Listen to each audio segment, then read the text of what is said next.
हल्का अदब सोनावारी ने हायर सेकेंडरी स्कूल हाजन में एक अदबी तकरीब मुनक्किद की। प्रोफेसर मरहूम अल्ताफ नियाज के अदबी कारनामों के हवाले से 2 मकालात पेश किए गए। जॉइंट डायरेक्टर एजुकेशन महबूब हुसैन और कल्चरल अकेडमी के साबिक सेक्रेटरी डॉक्टर अजीज हाजमी भी मौजूद रहे। डॉक्टर हाजमी के अदबी कारनामों पर मकाला पेश किया गया। डीसी बांडीपुरा शहबाज मिर्जा ने भी तकरीब में शिरकत की। एक तरही मुशायरा मुनक्किद किया गया। किताब की रस्म रुनुमाई भी अंजाम दी गई। राजौरी में SC/ST वेलफेयर एसोसिएशन की जानिब से डॉक्टर भीमराव अम्बेडकर का यौम पैदाइश मनाया गया। तकरीब के दौरान बाबा साहब को खराज अक़ीदत पेश किया गया। एसोसिएशन के सदर डॉक्टर राकेश कुमार ने बाबा साहब की तर्ज जिंदगी और इनकी तालीमात से लोगों को रोशनास कराया।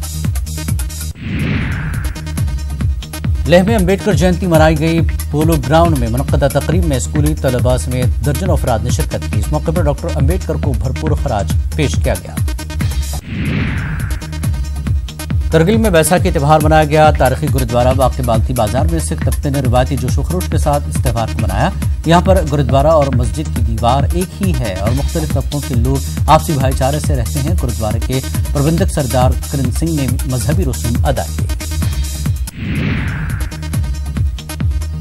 कांग्रेस लीडर मोहम्मद अमीन भट्ट ने कुलगाम के पालपुरा का दौरा किया। उन्होंने बैसाखी के मौके पर सिख बिरादरी को मुबारकबाद पेश की। उन्होंने इस दिन की मुनासिबत से गुरुद्वारा साहब में हाजिरी दी थी।